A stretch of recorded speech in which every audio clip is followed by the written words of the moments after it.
Hello friends, कैसे हो आप सभी। उम्मीद करता हूं बहुत जबरदस्त होंगे और अपनी अपनी स्टडी को बहुत शानदार कर रहे होंगे। तो क्लास लेकर आए हैं और आज की जो क्लास है बड़ी जबरदस्त क्लास है। यकीन मानिए सारे क्वेश्चन लैंग्वेज वाले हैं और बढ़िया क्वेश्चन है। ये वो क्वेश्चन है जिनमें स्टूडेंट्स के हमेशा डाउट्स रहते हैं। ठीक है, तो आज ये जो क्वेश्चन है इनके डाउट्स हमेशा के लिए खत्म करने वाले हैं। जो इस क्लास को ज्वाइन कर रहा है, जो इस क्लास को ज्वाइन करेगा, उसका आज के बाद ये जो क्वेश्चन है इनमें कभी कोई डाउट नहीं रहेगा। ये हमारा आपसे प्रॉमिस है। ठीक है, इसीलिए आप सबसे रिक्वेस्ट है क्लास मिस ना हो, फटाफट आ जाइए और क्लास ज्वाइन कीजिए और देख लीजिए ये क्वेश्चन जो है इनका सॉल्यूशन कैसे करना है और कितने इजी क्वेश्चन है ये। इनकी लैंग्वेज से बिल्कुल नहीं डरना है, बड़े सिंपल तरीके से इन सभी क्वेश्चंस को सोल्व करना है। ठीक है, चलिएगा क्वेश्चन नंबर 15 एक्सरसाइज 5.3 का लैंग्वेज वाला क्वेश्चन है। देखिएगा, लैंग्वेज देखकर डर जाते हैं बच्चे जब देखते हैं 4-5 लाइन का क्वेश्चन है तो सॉल्यूशन क्या होगा। तो ऐसा कुछ भी नहीं है, कभी ऐसा ना सोचें। बड़ी लैंग्वेज वाले क्वेश्चन को देखकर नहीं डरना है, वो क्वेश्चन छोटे होते हैं असल में। ठीक है, देखिएगा अब आपके सामने अभी रख देते हैं सारा पोथी पत्र खोलकर, है ना। देखिएगा सॉल्यूशन, पहले क्वेश्चन को रीड करते हैं फिर एक्सप्लेन करते हैं फिर इसका सॉल्यूशन। देखिए क्या कहा है, a contract on construction job specifies a penalty for delay of completion beyond a certain date as follows. 200 rupees for the first day, 250 second, third, 300 third, etc. The penalty for each succeeding day being 50 rupees more than for the preceding day. How much money the contractor has to pay as penalty if he has delayed the work by 30 days? अब समझ लीजिए इसका मतलब क्या है। Question में ये बोला है भाई मेरे कि एक कॉन्ट्रैक्टर है जिसने किसी काम को करने का ठेका ले लिया है। हम अपनी लैंग्वेज में समझा रहे हैं, क्वेश्चन को समझ लेना। ठीक है, एक कॉन्ट्रैक्टर है। कॉन्ट्रैक्टर किसे बोलते हैं, जो किसी काम का कॉन्ट्रैक्ट लेता है, किसी भी काम का। मान के चलो पूरी बिल्डिंग है, उसे पूरी बिल्डिंग का कॉन्ट्रैक्ट ले लिया कि हम ये पूरी बिल्डिंग हम बनाएंगे इतने समय में। ठीक है, ऐसा है। तो एक कॉन्ट्रैक्टर ने एक काम करने का ठेका ले लिया है। ठीक है, लेकिन जो उसका मालिक है मान के चलिए एक बिल्डिंग का कॉन्ट्रैक्ट लिया है एक व्यक्ति ने। ठीक है, तो वो जो बिल्डिंग है, जिसको बिल्डिंग बनवानी है ना, वो कॉन्ट्रैक्टर से कह रहा है कि भाई जितने दिन का आपने टाइम दिया है, अगर इतने समय में काम कंप्लीट नहीं हुआ तो आपको पेनल्टी देनी पड़ेगी पर डे के हिसाब से। तो कॉन्ट्रैक्टर ने कहा जी ठीक है, मुझे मंजूर है, मैं आपकी बात मानूंगा, मैं आपकी बात से सहमत हूं। अगर लेट होता है काम तो आप बेशक पेनल्टी लगा दीजिएगा। ठीक है, अब पेनल्टी का सिस्टम क्या है, ये है, ये मान के चलिए कॉन्ट्रैक्टर ने कहा उस मालिक से कि हम आपकी जो बिल्डिंग है इसको कंप्लीट करने में, ठीक है, 6 महीने लेंगे, 6 महीने में बिल्कुल कंप्लीट करके आपको दे देंगे आपकी बिल्डिंग। ठीक है, लेकिन उसके बाद अगर पहले दिन, अगर 6 महीने के बाद अगर एक दिन लेट होता है कॉन्ट्रैक्टर, ठीक है, तो उसे 200 रुपये की पेनल्टी देनी पड़ती है। ठीक है, दूसरे दिन लेट होता है तो 250 रुपये की पेनल्टी देनी पड़ती है। तीसरे दिन लेट होता है तो 300 मतलब 300 की पेनल्टी देनी पड़ती है। लास्ट में कहा है कि 50 रुपये मोर देन, ये कहा है कि आगे वाला, है ना, मतलब पेनल्टी जो है कितने कितने रुपए बढ़ रही है। इसने क्या बोला है कि पेनल्टी जो है वो कितनी बढ़ रही है, 50 रुपये। पहले दिन 200 रुपये की पेनल्टी, फिर 250, फिर 300, फिर 350, फिर 400, 450, 500, 550, 600, इस तरह से पेनल्टी बढ़ती रहेगी। तो क्वेश्चन में ये बोला है कि ये बता दीजिए वो जो कॉन्ट्रैक्टर है उसको उसने पेनल्टी के रूप में, पेनल्टी है ना, पेनल्टी के मतलब जो है पेनल्टी के कितने रुपए दिए। ठीक है, अगर वो कितने दिन लेट होता है, 30 डेज। ठीक है, बात समझ में आ गई क्वेश्चन की। हमको ये बताना है कि ये जो कॉन्ट्रैक्टर है, क्योंकि लेट तो हो गया है ये, ठीक है, कितने दिन लेट है, 30 दिन लेट हो गया है। ठीक है, तो इसको कितने रुपए पेनल्टी के देने पड़ेंगे, ठीक है, ये बताना है। देखिएगा टोटल पेनल्टी, टोटल पेनल्टी 30 दिन लेट है, पहले दिन कितने रुपए पेनल्टी है, 200 रुपये। ठीक है, दूसरे दिन कितनी पेनल्टी है, 250, तीसरे दिन 300। ठीक है, इसी तरह से उसकी पेनल्टी चल रही है, इसी तरह से उसकी पेनल्टी चल रही है, ठीक है। अच्छा, अब मेरी बात समझिए आप, है ना। ये बता दीजिए इन सब का क्या बताना है आपको, सम बताना है, प्लस ही तो है भाई, सबका सम बताना है, ठीक है। एस, तो ये बता दीजिए यहाँ पर आपका ए क्या है, ए फर्स्ट टर्म 200 है, कॉमन डिफरेंस क्या है 50 रुपीज़, है ना, और एन क्या है 30 है, ठीक है। ए क्या है 200, डी क्या है 50 रुपीज़ और एन क्या है 30, क्योंकि 30 दिन लेट है तो ये एन की वैल्यू है। आपको बताना है एस एन, एस एन, तो एस एन का फॉर्मूला क्या होता है, N upon two A plus N minus 1 into D. तो क्या हो जाएगा, एन के प्लेस पे क्या रखोगे भाई 30 रखोगे, 30 अपॉन 2, है ना। ए के प्लेस पर क्या रखोगे 200, तो 200 टू जा क्या हो जाएगा 400 प्लस एन के प्लेस पर क्या है 30, 30 माइनस 1 क्या हो जाएगा 29, और डी की वैल्यू क्या है 50 है। 2 से कितनी बार कट जाएगा 15 बार, तो 15 इंटू ये 400 है प्लस, है ना 2950 मल्टीप्लाई करनी है तो 0, है ना, 5 नाम 45, 4 5 दूनी 10 14, ठीक है, ये आ गया है। तो अब क्या हो जाएगा, ये 15 गुणा इन दोनों को जब प्लस करोगे तो क्या हो जाएगा 14 4 18, 1850, ठीक है। 14 और 4 18, 1850 ही होगा। अब दोनों की मल्टीप्लाई करके आंसर आ जाएगा, 15 0 0, 15 पंजे 75 7, 15 अट्ठे 120 और 7 127, 12, 15 कम 15 और 12 27, ठीक है। तो आप उसको पेनल्टी के रूप में इतने रुपए देने पड़ेंगे। एक बार फिर कैलकुलेशन कर लीजिए, ठीक है। 15 0 0, 15 पंजे 75 का 5 हासिल 7, 15 अट्ठे 120 और 7 127 का 7 हासिल 12, 15 कम 15 और 12 27, ठीक है। 27,750 रुपये पेनल्टी के रूप में उसे देने होंगे। यही आपका क्या है आंसर। तो बताइए कैसा लगा आंसर। ओके, क्वेश्चन नंबर 16 देखो, अच्छा क्वेश्चन है। A sum of 700 rupees is to be used to give 7 cash prizes to students of a school for their overall academic performance. If each prize 20 rupees less than its preceding prize, find the value of each of the prizes. बात समझिएगा क्या कहा है, पहले ये समझिए। एक school है, उसे उस स्कूल को क्या करना है, वो स्कूल प्राइज देना चाहता है अपने स्टूडेंट्स को, ठीक है। कितने स्टूडेंट है, टॉप 7, ठीक है। टॉप 7 स्टूडेंटों को प्राइज देना चाहता है एक स्कूल। वो बच्चे जो बेहतरीन परफॉर्मेंस है, जिनका एकेडमिक, ठीक है, जिनका एकेडमिक परफॉर्मेंस बहुत अच्छा है, उनको टॉप 7 बच्चों को प्राइज देना चाहता है एक स्कूल। और प्राइज में टोटल कितने रुपए खर्च करने हैं स्कूल को, 700 रुपये, ठीक है। अब आप देख लीजिए, कुल 700 रुपये में बहका देंगे सातों के सातों बच्चों को, ठीक है। चलिएगा, तो 7 बच्चों को प्राइज देना है, टोटल 700 रुपये हैं। एक इसने शर्त दी हुई है, जैसे कि जो बच्चा फर्स्ट है उसे जितने रुपए मिल रहे हैं, जो सेकंड बच्चा है उसे फर्स्ट बच्चे से 20 रुपये कम मिलेंगे, थर्ड बच्चे को सेकंड से 20 रुपये कम मिलेंगे, फोर्थ बच्चे को थर्ड से 20 रुपये कम मिलेंगे, और फिफ्थ बच्चे को फोर्थ से 20 रुपये कम। बात समझ में आ गई हमारी, ठीक है। जो नीचे वाला बच्चा है वो ऊपर वाले बच्चे से 20-20 रुपये कम का डिफरेंस है। बात समझ में आई। तो बताइए जो टोटल प्राइस है वो कितने कितने रुपए थे, ठीक है। देखिएगा सॉल्यूशन, लेट मान लेते हैं, लेट प्राइजेस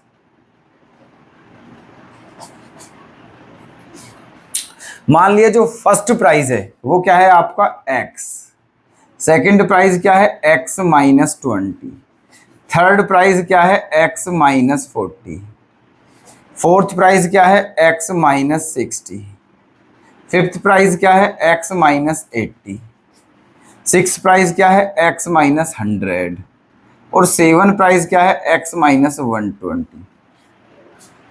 बात समझ भाई।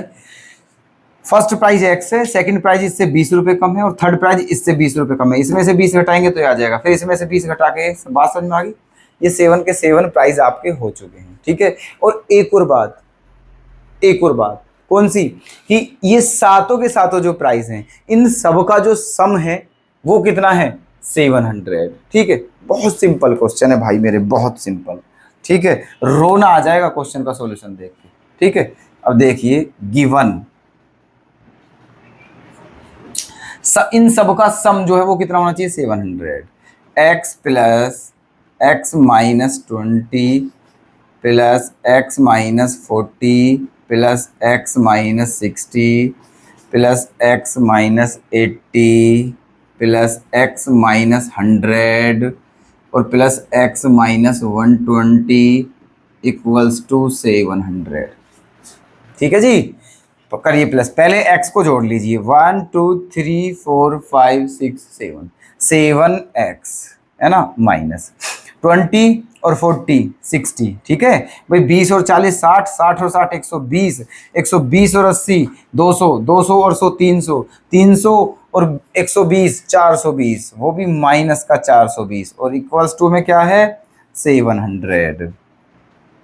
7x इधर जाके प्लस हो जाएगा, 700 में 420 जोड़ोगे तो 1120 हो जाएगा, 1120 है ना। अब इसमें 7 से डिवाइड करना है आपको, 7 से डिवाइड, 1120 में 7 से डिवाइड, 7 1 जा 7 है ना, और 7 6 जा 160 आ गया है। इसका मतलब x की वैल्यू क्या है 160 है ना। x की वैल्यू 160 है। 7 के 7 प्राइस आपको यहाँ पर बताने हैं। ठीक है, 7 के 7 प्राइस, तो फर्स्ट प्राइस कितना था x, तो x की वैल्यू क्या है 160 है ना। पहला प्राइस 160 रुपये, अब 20-20 रुपये कम करते चले जाना है। सेकंड प्राइस क्या होगा 140, थर्ड प्राइस क्या होगा 120, फोर्थ प्राइस क्या होगा 100, फिफ्थ प्राइस क्या होगा 80, सिक्स प्राइस क्या होगा 60 और 7 प्राइस क्या होगा 40। ठीक है, बात समझ में आई कुछ है जी, बात समझ में आई कुछ। ठीक है, यही आंसर हो जाएगा बस। ठीक है, ये सारे के सारे प्राइस हैं, 20-20 रुपये कम कर देना है। कैसा लगा सॉल्यूशन, समझ में आया नहीं आया, नहीं आया तो यार कमेंट फेंक के मार दीजिए ना। चलिए क्वेश्चन 17 देखना, इसकी लैंग्वेज पर मस्त क्वेश्चन है बड़ा, बहुत ही ध्यान से देखिएगा आप। Okay, in a school students thought of planting trees in and around the school to reduce air pollution. It was decided that the number of trees that each section of each class will plant will be the same as the class in which they are studying. Easy. ठीक है, a section of class first will plant 1 tree, a section of second class will plant 2 trees and so on till class 12th. There are 3 sections of each class. How many trees will be planted by the students? ठीक है, देखिए ये जो सारी रामायण हमने अभी read करी है, इसका मतलब क्या है बस ये समझ लीजिए। सबसे पहले इसने ये कहा है, एक स्कूल है, उसके जितने भी स्टूडेंट हैं उनके दिमाग में एक थॉट आया। ठीक है, क्या कि यार हम प्लांटिंग करेंगे, प्लांट का मतलब होता है पौधे लगाएंगे। ठीक है, क्या करेंगे, वो पेड़ लगाने की उनके दिमाग में एक आइडिया है कि यार पेड़ लगाने हैं स्कूल में। ठीक है, अपने स्कूल के चारों तरफ, है ना। अच्छा, तो उन सब ने डिसाइड किया कि भाई क्योंकि क्या करा उन्होंने, एयर पोल्यूशन, ये रहा, air reduce the air pollution. ठीक है, अपने स्कूल के जो चारों तरफ जो हमारा वातावरण है, मतलब ठीक है, उसके चारों तरफ का जो एयर पोल्यूशन है उसको कम करने के लिए, है ना, इन्होंने डिसाइड किया कि हम पेड़ लगाएंगे, पौधे लगाएंगे स्कूल के चारों तरफ। ठीक है, अच्छा कर लिया, कोई दिक्कत नहीं है। फिर ये हुआ कैसे, अब पौधे लगाएंगे कैसे, कैसे क्वेश्चन ये भी तो है। ठीक है, किसको कितने लगाने हैं, क्लास वाइज है। देखो क्या है इन्होंने किया, क्या किया, it was decided that the number of trees that each section. ठीक है, इन्होंने ये डिसाइड किया, ठीक है, सब बच्चों ने मिलकर कि भाई, है ना,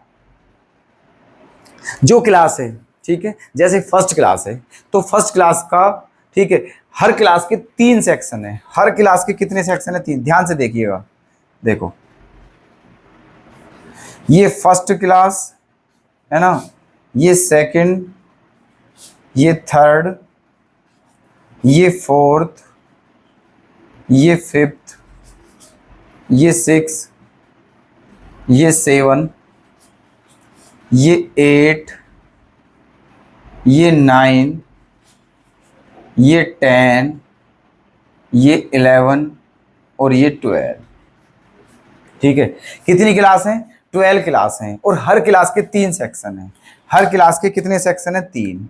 इसके भी 3 सेक्शन हैं, इसके भी 3 सेक्शन हैं, इसके भी 3 सेक्शन हैं, इसके भी 3 सेक्शन हैं, इसके भी 3 सेक्शन हैं, है ना?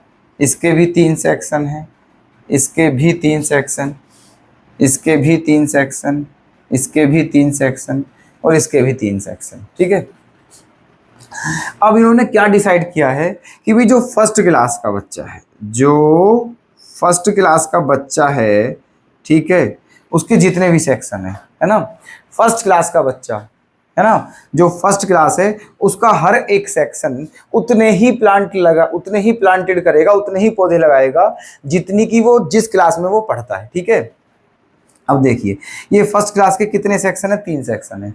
इस क्लास का हर एक सेक्शन उतने ही पौधे लगाएगा जिस क्लास में वो पढ़ते हैं। तो ये किस क्लास में पढ़ते हैं? फर्स्ट क्लास में पढ़ते हैं। इसका मतलब हर एक सेक्शन, ठीक है, एक एक पौधा लगाएगा। ठीक है, फर्स्ट सेक्शन भी एक पौधा लगाएगा, सेकंड भी एक पौधा, थर्ड भी एक पौधा। ठीक है, सेकंड क्लास का हर एक सेक्शन उतने उतने पौधे लगाएगा जिस क्लास के वो हैं। तो सेकंड क्लास के जो सेक्शन है सारे कितनी क्लास के हैं? सेकंड क्लास के हैं। तो हर सेक्शन, 3 सेक्शन है, हर सेक्शन 2-2 पौधे लगाएगा। ये भी 2, ये भी 2, ये भी 2।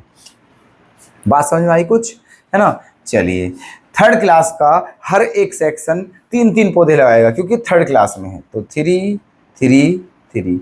ये फोर्थ का 4 4 4, 5 5 5, है ना, 6 6 6, 7 7 7, 8 8 8, है ना, 9 9 9, 10 10 10, 11 11 11, 12 12 12।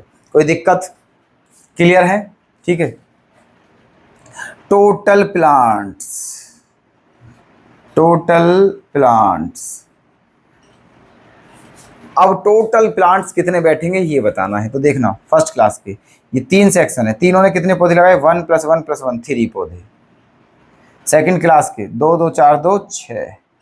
थर्ड क्लास के 3 3 9, 4 3 12। ठीक है, ऐसे ही चल रहे हैं। 12th क्लास के कितने हो गए? 12 3 36। सिंपल है बिल्कुल। ठीक है, इन सब का सम बता देना है। देखो कितना सिंपल है इन तीनों का सम बताना। यहाँ पर ये बता दीजिए ए की वैल्यू कितनी है? 3, है ना, और कॉमन डिफरेंस भी कितना है? 3 है क्योंकि 6 - 3 3, है ना। एन की वैल्यू कितनी है? 12 है। एन की वैल्यू कितनी है? 12, है ना, क्योंकि 1 2 3 4 ऐसे करके कितनी क्लास है? ठीक है, कितनी क्लास है? 12। और भाई लास्ट टर्म क्या है? 36 है। लास्ट टर्म 36 है। आपको सम बताना है। क्या फॉर्मूला होता है? n/2 a + l। जब लास्ट टर्म भी पता हो तो ये फॉर्मूला लगाते हैं फिर। ओके, तो s = n/2, n क्या है? 12/2, a + l, a क्या है? 3 और l क्या है? 36। क्लियर? 2 से कितनी बार कट जाएगा? 6 बार, है ना। 2 से कितनी बार कट जाएगा? 6 बार। 36 और 3 कितना हो जाएगा? 39। ठीक है, 2 से 6 बार कटेगा और 36 3 39 हो जाएगा। अब इसमें मल्टीप्लाई करनी है। 6 नाम 54, हासिल 5, 6 × 18, 5 23, 234। ठीक है, टोटल कितने पौधे लगा देंगे वो? ठीक है, 234, है ना। तो इतना सिंपल क्वेश्चन था। देखना लैंग्वेज कितनी बड़ी है लेकिन सॉल्यूशन मुन्ना सा सॉल्यूशन है और उम्मीद है ये आपके क्लियर होगा। क्वेश्चन नंबर 18 देखिएगा, कितना बेहतरीन क्वेश्चन है, बिल्कुल गजब। ठीक है, सारे क्वेश्चन ऐसे हैं जो बच्चों के डाउट्स रहते हैं ज्यादातर। ठीक है, देखिएगा, a spiral is made up of successive semicircles with centers alternately at A and B, starting with center at A of radi 0.5 centimetre.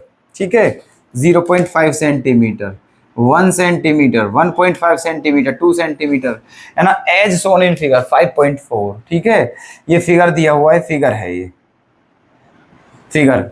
What is the total length of such a spiral made up of 13 consecutive semicircles? नहीं समझ पाए अभी क्या कहा है, समझाते हैं। देखिएगा, ये फिगर बना हुआ है, ये क्वेश्चन में ही दिया है आपको फिगर, ठीक है। इसमें क्या है, एक स्पाइरल बना हुआ है, स्पाइरल गोल गोल ऐसे करके, देख रहे हो आप, ये स्पाइरल है, सर्कल नहीं कह सकते आप इसको, स्पाइरल, क्योंकि सर्कल तो ऐसे होता है, ठीक है, और ये ऐसे नहीं है, ये कुछ इस तरह से ऐसे चलता जा रहा है, तो ये स्पाइरल होगा ना कि सर्कल होगा, ठीक है। अच्छा, अब क्या क्या कहा है इसमें, ध्यान से देखना। ये ऐसे कितने स्पाइरल हैं, ठीक है, ये एक स्पाइरल है, लेकिन कितने सेमी सर्कल से बन रहा है, 13 सेमी सर्कल से बन रहा है। देखो, पहला सेमी सर्कल क्या होगा, ये यहां से यहां तक, ये पहला सेमी सर्कल है, फिर ये यहां से यहां तक दूसरा, फिर तीसरा, फिर चौथा, ऐसे पांचवा, छठा, सातवां, आठवां, नौवां, ऐसे करके कितने बनने हैं, 13 सेमी सर्कल हैं। बात समझ में आ गई, ठीक है। ये आपका फर्स्ट सेमी सर्कल है, इसकी लेंथ L1 है, ये सेकंड है, इसकी L2, थर्ड की L3, फिर L4, ऐसे करके है ये, ठीक है। तो आपको ये बताना है इन सब की जो 13 सेमी सर्कल हैं, इस स्पाइरल में जो 13 सेमी सर्कल हैं, इन सब की जो है टोटल लेंथ कितनी होगी। रेडियस ये दे रखी है, जो पहला वाला सेमी सर्कल है उसकी रेडियस 0.5 है, दूसरे वाले सेमी सर्कल की रेडियस 1, फिर 1.5, फिर 2, मतलब कितनी कितनी बढ़ रही है, आधा आधा बढ़ रही है, ठीक है। चलिए सॉल्यूशन ध्यान दीजिए अब थोड़ा।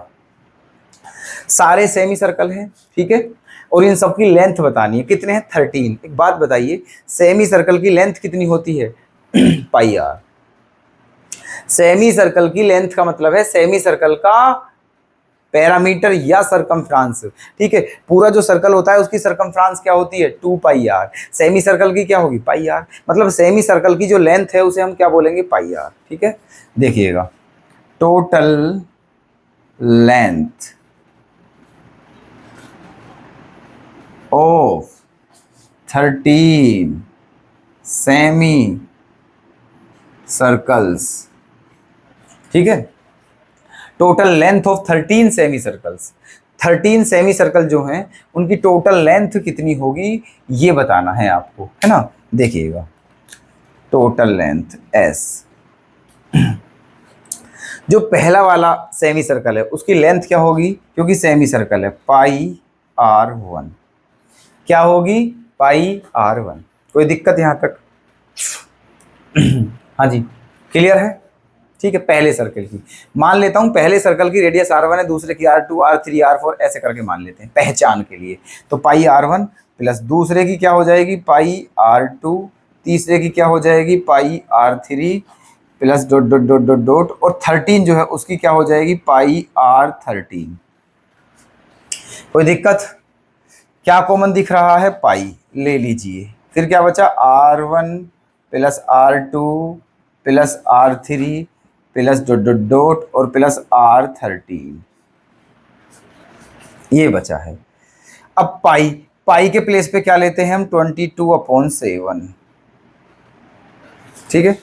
पाई के प्लेस पर क्या लेते हैं, 22/7, ये लेना है पाई के प्लेस पर, क्योंकि पाई की वैल्यू 22/7 होती है ना। अच्छा, अब R1 कितना है बताइए हमें, 0.5, R1 0.5, R2 1, R3 1.5, R4 होता तो वो क्या हो जाता, 2 प्लस डॉट डॉट डॉट, और R13 क्या होगा आप हमें ये बताइए, R13 क्या होगा, क्या आप बता सकते हो, ठीक है। देखो हम बताते हैं क्या लॉजिक लगाओगे। R1 क्या है, आधा, R2 क्या है, 1, R3 क्या है, 1.5, और R4 क्या है, 2, R4 क्या है, 2, ठीक है। अब ध्यान से देखिए, R2 कितना है, 1, R2 1, मतलब दूसरी वाली जो R है ना, वो 1 है, और R4 क्या है, 2। बात समझना ध्यान से, R2 की वैल्यू 1 है, R4 की वैल्यू 2 है। जितनी, जैसे R2 यहाँ क्या है, 2, तो 2 का आधा 1, यहाँ R4 यहाँ क्या है, 4 का आधा 2। बात समझ में आई, ठीक है। अगर मैं बात करूं आपसे, मेरी बात समझना, मेरी बात आप समझना, R12 और प्लस R13, ठीक है। तो मेरी बात आप समझना है, यहाँ 2 था तो यहाँ 1 आ गया, यहाँ 4 था तो यहाँ 2 आ गया, यहाँ 12 है तो यहाँ पर कितना आना चाहिए मुझे ये बताइए आप, ठीक है। जल्दी बताइए। यहाँ 12 है तो भाई साहब यहाँ पर 6 आना चाहिए नहीं चाहिए, ये बताइए आप, ठीक है। यहाँ 12 है तो 12 का आधा 6, मतलब जो R12 होगी वो उसकी वैल्यू क्या होगी 6, क्योंकि आधा आधा इंक्रीज हो रही है, हर बार आधा आधा इंक्रीज हो रही है, ठीक है। तो 12 का आधा क्या हो जाएगा 6, है ना। और R13 क्या होगी, आधा बढ़ जाएगा 6.5, ठीक है। R13 क्या हो गई, है ना, R13, अरे R13 यार आधा करना है, बात ये है सारी फाइनली, ठीक है। R13 क्या होगी 6.5। अब चाहे आप इसको लिखिए चाहे मत लिखिए, कोई दिक्कत वाली बात नहीं है, यहाँ तक आप पहुँच चुके हो, ठीक है, यहाँ तक आप पहुँच चुके, चाहे इसको भी लिखिए मत लिखिए, ठीक है, आपकी मर्जी है ना। ये R1 से लेकर R13 तक हमें पता है, R2 आधा, है ना, देखो 1 का आधा आधा, 2 का आधा 1, 3 का आधा 1.5, 4 का आधा 2, ऐसे ही 13 का आधा 6.5, ठीक है। बस तो अब आपको क्या करना है, 22/7, ये AP बन रही है, क्या बन रही है ये AP। इसका फर्स्ट टर्म बताओगे आप, इसका फर्स्ट टर्म क्या है 0.5, इसका कॉमन डिफरेंस क्या है 0.5, क्योंकि आधा बढ़ रहा है ना। n की वैल्यू क्या है 13, n की वैल्यू क्या है 13, क्योंकि कितने रेडियस है 13, और भाई लास्ट टर्म क्या है 6.5, लास्ट टर्म क्या है 6.5, लगा दीजिए फॉर्मूला n/2, कौन सा फॉर्मूला लगाओगे Sn, क्या लगेगा यहाँ Sn सम का, और सम का भी कौन सा फॉर्मूला जिसमें लास्ट टर्म हो, तो n/2, कौन सा फॉर्मूला लगेगा n/2 a + l, ये वाला लग जाएगा। तो 22/7, n कितना है 13/2, a क्या है 0.5 प्लस l क्या है 6.5, ठीक है। तो क्या हो गया है 22/7, 22/7 इंटू 13/2, और इंटू में 6.5 में आधा जोड़ोगे तो 7 आ जाएगा, क्या आ जाएगा 7, ठीक है। बहुत आराम से कैलकुलेशन करिए, 7 से 7 कैंसिल, 2 से कितनी बार 11, 11 में 13 की मल्टीप्लाई करनी है और आंसर आपको मिल जाएगा 11 में 13 की मल्टीप्लाई, तो क्या आ जाएगा 13 एकम 13 का 3, हासिल 1, 13 एकम 13 और 1 14, ठीक है, सेंटीमीटर, है ना। तो सभी जो सेमी सर्कल है 13 के 13, इन सब की टोटल लेंथ क्या होगी 143, बताइए कोई दिक्कत। क्वेश्चन नंबर 19, गजब question. 200 logs are stacked in the following manners: 20 logs in the bottom row, 19 in the next row, 18 in the row next to it, and so on. In how many rows are the 200 logs placed and how many logs are in the top row? बात समझना, देखिए इसने ये कहा है कि total कितने logs हैं, टोटल कितने लोग्स हैं, ये जो है लोग्स है ना, टोटल कितने लोग्स, लोग्स माने पता है आपको, डंडे होता है, गट्ठे कह दीजिए, डंडे कह दीजिए, जैसे मान के चलो ये डंडे इस टाइप में, ठीक है। ऐसे कितने लट्ठे हैं 200 हैं, और उनको कैसे रख दिया है पंक्ति में करके रख दिया, लाइन बना के ऐसे करके, ठीक है ना। तो जो सबसे नीचे वाली लाइन है उसमें कितने लट्ठे हैं 20, ऐसे मान के चलिए ऐसे, ठीक है। उससे ऊपर वाली में 19, फिर 18, फिर 17, फिर 16, ऐसे करके, ठीक है। क्योंकि आप भी जानते हो है ना कि देखिए यहाँ मेरे हाथ में कितने लट्ठे हैं, 2 लट्ठे हैं, ये ऐसे समझिए। अगर आप यहाँ पर 2 ही लट्ठे रखोगे तो ये रुकेंगे नहीं, ये गिर जाएंगे, बात समझना। ये 2 लट्ठे नीचे हैं और ऊपर भी इनके 2 ही लट्ठे रखोगे तो भाई ये गिर जाएंगे, रुकेंगे नहीं, ठीक है। तो अगर नीचे 2 हैं तो ऊपर 1 ही रुक सकता है, ध्यान रखना, नीचे 2 हैं तो ऊपर 1 ही रुक सकता है। तो वही सिस्टम इन्होंने किया है, नीचे जो सबसे नीचे वाली लाइन है उसमें 20 है, 20 लोग हैं, उसके बाद फिर एक एक कम करते गए हैं ताकि वो रुके रहें, गिरे ना, ठीक है। तो आपको बताना है ऐसी कितनी लाइन है जिनमें सारे के सारे गट्ठे आ जाएंगे, 200 के 200 पूरे गट्ठे आ जाएंगे, कितनी लाइन बनानी पड़ेंगी, एक तो ये बताना है। दूसरी बात बतानी, जो सबसे ऊपर वाली लाइन है उसमें कितने गट्ठे आएंगे, क्लियर है, देखिएगा। Solution, total logs, total logs, सबसे नीचे वाली लाइन में कितने गट्ठे हैं 20, फिर 19, फिर 18, फिर 17, ऐसे करके चल रहे हैं, बात समझ में आ गई। ये टोटल लोग्स ऐसे चल रहे हैं, है ना। और टोटल लोग्स कितने दिए हैं इसने 200, तो यहाँ पर क्या रखा जाए 200, क्या रखा जाए यहाँ पर 200। अब हमें नहीं पता है कि ऐसे करके कितनी लाइनें बनानी पड़ेंगी, क्या पता है आपको? हमें तो पता नहीं, आपको पता हो तो बता दीजिए, हम लिख देंगे। ठीक है, नहीं पता ना, तो मान लेते हैं, है ना, मान लेते हैं कितनी लाइनें बनानी पड़ती हैं, n लाइनें। कितनी लाइन बनानी पड़ती हैं? n लाइनें। ठीक है, तो nth टर्म का सम, इसका मतलब n अपॉन 2 a की वैल्यू कितनी है 20 plus n minus 1 into D. बात समझे नहीं? बताइए। देखिए टोटल लोग्स कितने हैं 200। ठीक है, यहाँ 200 रख दिया, और यहाँ a क्या है 20, और जब d निकालोगे तो 19 माइनस 20 माइनस 1 आएगा, और n क्या है, हमने मान लिया कितनी लाइन है n, तो मतलब n टर्म्स का सम है, ये सब n टर्म्स का सम है, तो formula n upon 2a plus n minus 1 into D. ठीक है, अच्छा जी, तो अब क्या हो जाएगा ये 200 इक्वल्स टू n अपॉन 2, 20 दूनी 40, है ना, माइनस 1 की मल्टीप्लाई करोगे माइनस n प्लस 1, ये हो गया है।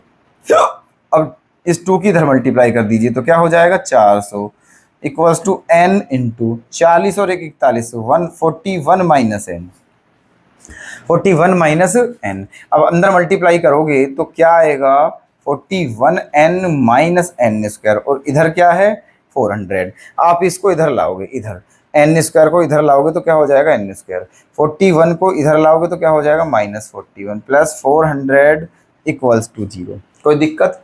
n स्क्वायर इधर आके पॉजिटिव, ठीक है, ये इधर आके नेगेटिव, और ये ऑलरेडी पॉजिटिव है, इक्वल्स टू 0। ये आपकी n की फॉर्म में क्वाड्रेटिक इक्वेशन बन चुकी है, n की फॉर्म में क्वाड्रेटिक इक्वेशन।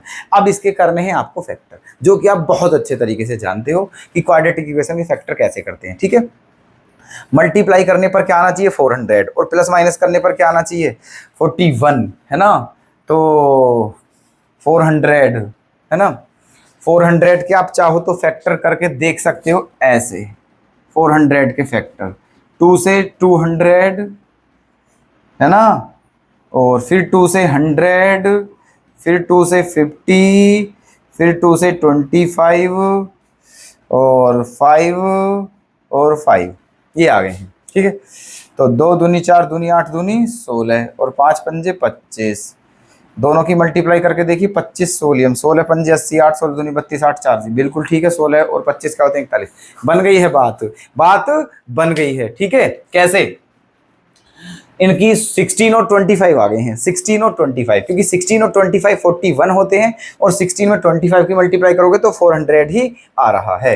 तो इसके फैक्टर क्या लिख दें यहाँ पर? हम यहाँ पर लिख सकते हैं n minus 25 into n minus 16 equals to 0। Direct factor लिख दिए हैं हमने 25 और 16। ठीक है, तो अब जब लिख दिए हैं आपने, तो अब क्या करना पड़ेगा भाई, अब क्या करना पड़ेगा भाई साहब? ठीक है, अब देखिए, जब आप यहां से इसको 0 के इक्वल रखोगे तो यहां से n की वैल्यू क्या मिलेगी आपको 25। जब आप इसको 0 के इक्वल रखोगे तो यहां से n की वैल्यू क्या मिलेगी 16। इसका मतलब n की 2 वैल्यू आ चुकी हैं, मतलब या तो कितनी रो बनेंगी 16 या फिर 25 रो बनेगी। अब ये संभव कैसे हो सकता है? दो आंसर कैसे हो सकते हैं? या तो 16 रो बनेंगी या फिर 25 बनेंगी। ऐसा नहीं हो सकता है कि 16 भी बन जाएंगी या 25 बन जाएंगी। अब इस बात का पता कैसे लगाएं? क्वेश्चन ये है कि पता कैसे लगाएं कि इनमें से सही आंसर कौन सा है। तो देखिए अभी मेरी बात, मैंने मान लिया, ठीक है, मैंने मान लिया कितनी रो हैं 25, मान लिया 25 रो बन रही हैं। ठीक है, अब इसने ये पूछा है कि लास्ट रो में कितने लोग होंगे, लास्ट जो ऊपर टॉप वाली रो है उसमें कितने लोग होंगे। तो मैंने कितनी रो मान लिया है 25। तो जब जो सबसे लास्ट जो सबसे ऊपर वाली रो है उसका कौन सा नंबर है 25, है ना, इसका मतलब 25वीं जो रो है वही टॉप रो है। ठीक है, सबसे ऊपर। तो इसमें लोग्स निकालते हैं कितने हैं। ठीक है, देखिएगा ध्यान से, हम निकालते हैं A25। क्या निकालते हैं A25, तो क्या होगा A प्लस 24D, क्या होगा A प्लस 24D। मान लिया कितनी रो बनी है टोटल 25। ठीक है, और लास्ट रो में या टॉप रो में कितने लोग हैं, टॉप रो में, इसका मतलब जो 25वें नंबर की रो है उसमें कितने लोग हैं ये निकालना है। मतलब A25 की वैल्यू बतानी है तो A प्लस 24D होगा।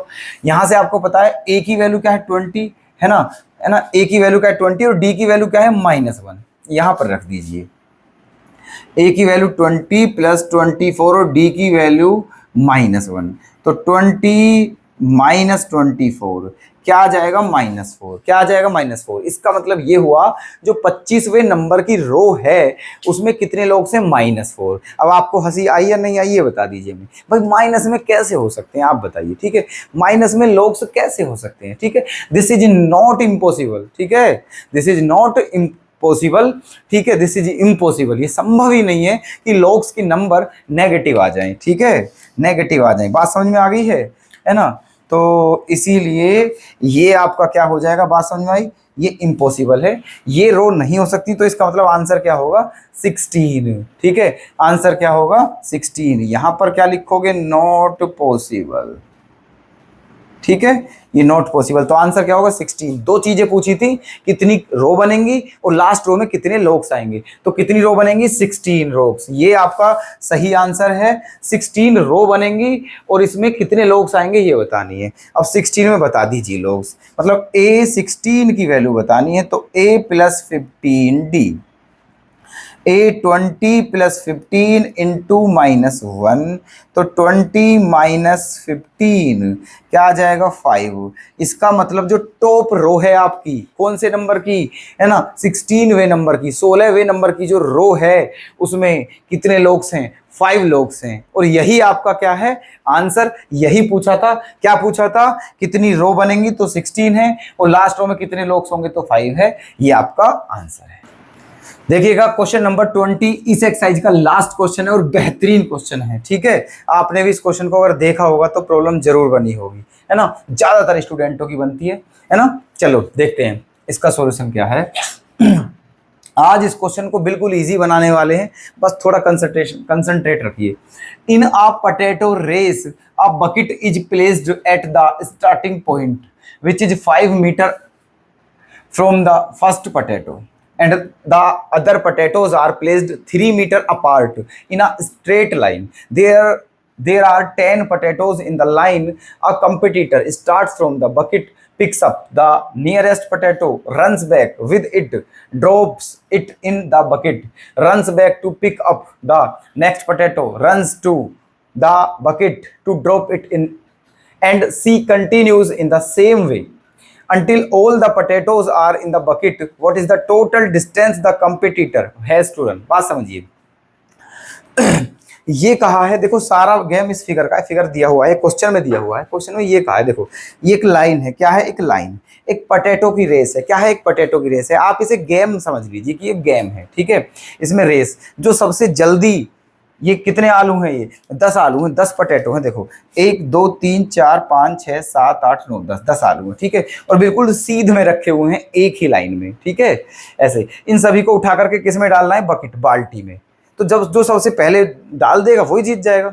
तो एक कंपटीटर है, लड़की है वो, मान लीजिए वो स्टार्ट करती है इस रेस को, ठीक है, बकेट से। कहाँ पर है वो यहाँ से स्टार्ट करती है, यहाँ से स्टार्टिंग पॉइंट यहाँ से, ठीक है।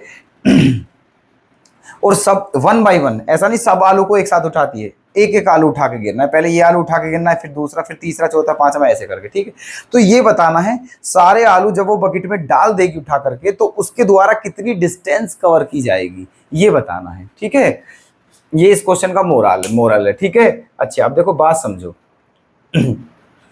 कैसे करोगे, बिल्कुल सिंपल फंडा है, बिल्कुल सिंपल फंडा है, समझने का प्रयास करें बस।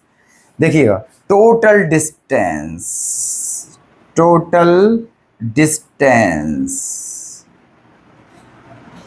है ना, टोटल डिस्टेंस बतानी है,